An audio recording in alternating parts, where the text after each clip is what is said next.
it up. Let's try and make sure that the wind doesn't blow them all away. Only happened once.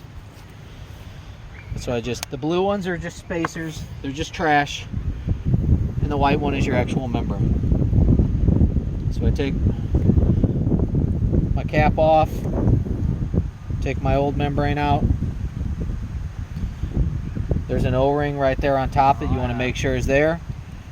You either set the membrane on there or in the cap, 6 to 1, half a dozen to the other. But when you put it back on, when you go to screw it down, you just make sure you don't see any folds while you're screwing it down.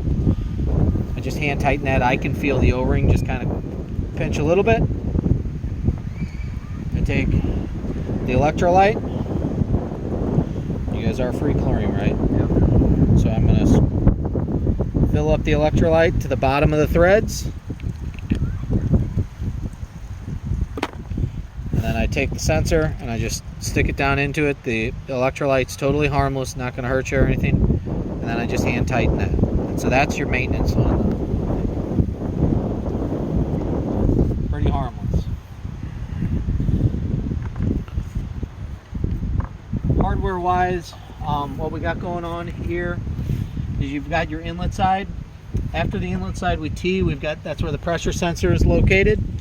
After the pressure sensor, there's a pressure regulating valve which controls the flow rate through the sensor chamber.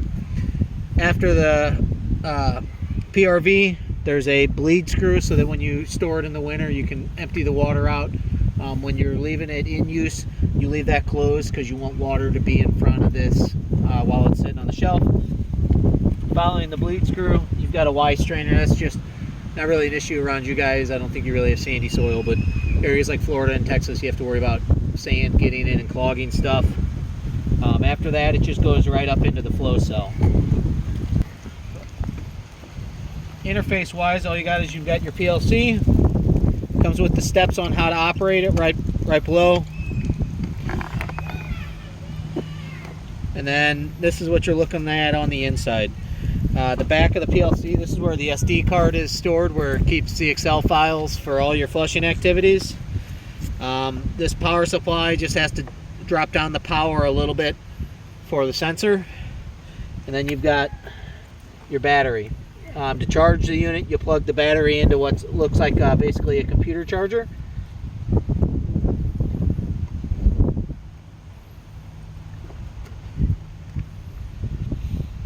So this is what your home screen will look like. This is your hydrant number. You just touch that button, touch the hydrant number. What's today? 10/6/22. Or some people do the date. What kind of residual do we want to flush to? Let's see, 0.2. 0.2 or 0.02? Or 0.02. 0.02. No. 0.2. 0.2? 0.2. 0.20. 0.20. So, as I mentioned, this will test your horn. Menu, this is where your settings are all at. This is the general settings here. This is the data logging. This is okay. How often am I going to just grab a reading and store it? So right now it's set. I'm upside down. You want to set that on top of the hydrant? Nah, that's all right. Hour, minute. How many samples do you get? So per, it's it's continuous. You put that little white disc in there. Yeah. How many samples do you get per membrane? You're gonna get 3 to 4 months minimum on your membrane. Okay, sampling at what rate? It's continuous. Continuous. So it's like an online monitor, like in a plant. So it'll run. Yeah. If you took one every 20 seconds. Yeah. So okay. so it's not using anything in it.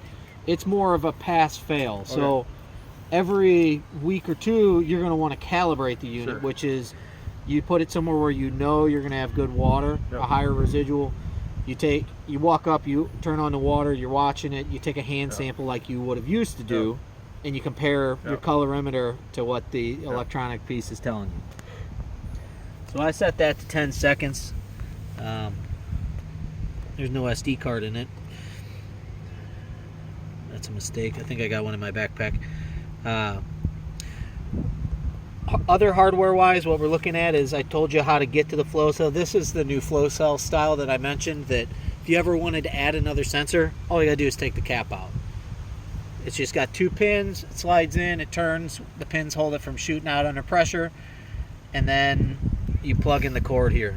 So that'd be the same thing. We want to test fluoride. We can put a fluoride sensor in there, and Exactly. You just take it out, and that's the difference between the old style plant analyzers and this, is you don't have to replumb everything. The old way would be you'd have to find a new way to plumb it, get a new analyzer, and we did that for years, and it was a major pain in the butt to, I want to add the pH sensor with my free chlorine. It's like, oh man, what a headache. So this is the data logging. I'm just going to go back a screen. ESC always takes you back. Max flush length. This is just if you didn't want to run for more than a certain amount of time at that, don't spend more than 30 minutes at that hydrant. You can type in 30 minutes here, and what it's going to do is after 30 minutes, it's just going to tell you beep, beep, beep, move on. I've got that disabled. what's this set to 5 minutes? Okay, cool. What do you think, Andy?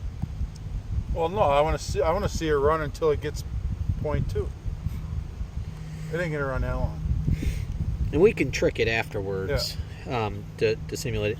Time clock maintenance. Today is the 6th. Is it 2 o'clock? It is 2 o'clock. All right, cool. Adjust flushing parameters. This is if you ever wanted to flush. I know. It ain't gonna that long. If you ever wanted to flush on turbidity and chlorine, you can just add the turbidity sensor, and this is where you would say, I want to flush off that also. Oh. Right now, I just have it flushing off the chlorine.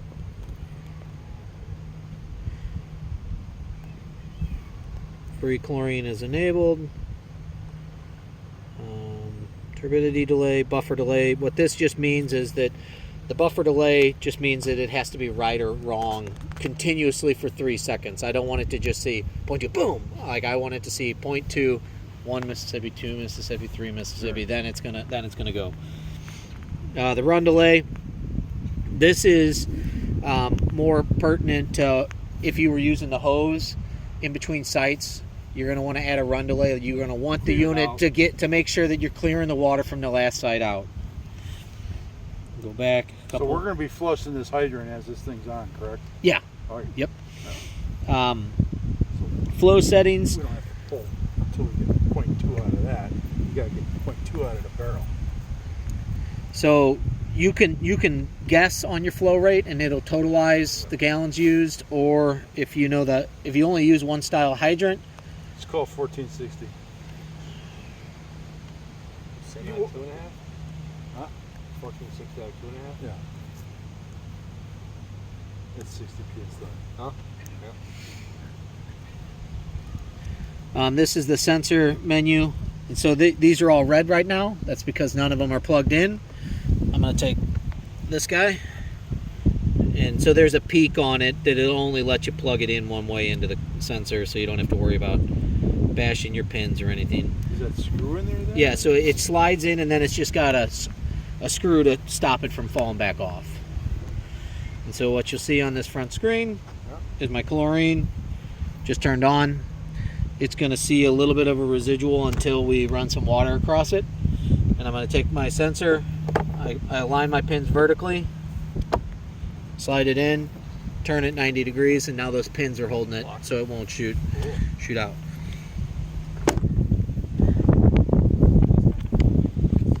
And you can see the residual is already going down. But that's just because we just charged it up for the very first time. So I'm going to press ESC on here.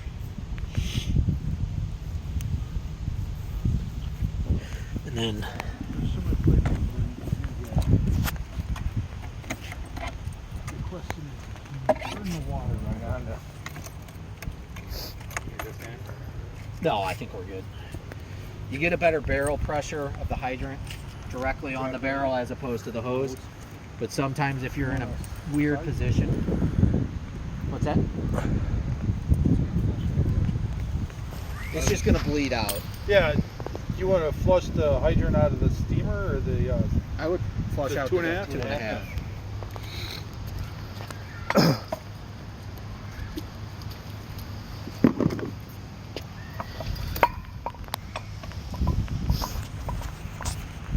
pressure, Jake. Come on. Tonight you will. I got Getting cold tonight? It's supposed to It's gonna drop. I don't know. I don't even see what I see next. I mean, this thing. You guys bow or? You guys don't make these. No, looks like we should. You gotta buy the patent off him.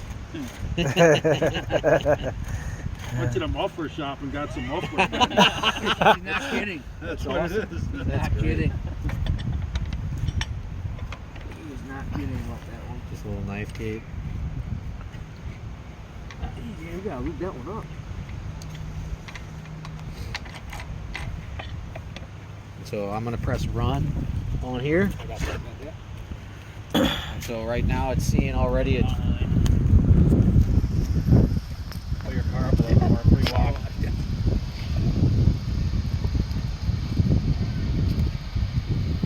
So the only thing here is we haven't calibrated the sensor because I Sure. just built it.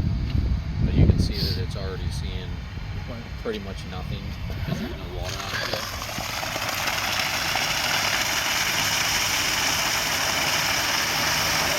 It's all the water bleeding out of it out.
How long it'll do that? What?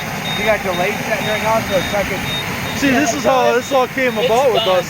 Was we wanted to be able to do something like this, have it reach a threshold, and then just shut itself off. Just maintain chlorine. Yeah, just Because we got some industrial parks. Well, water gets old and we get complaints out of it, and it's like typically they don't it's trying to find time to get out there and pull that water on a regular basis. It's like You almost need a guy that's just dedicated to do that. spend a lot of time in the field. Every time you go to the highway, always grab the cage.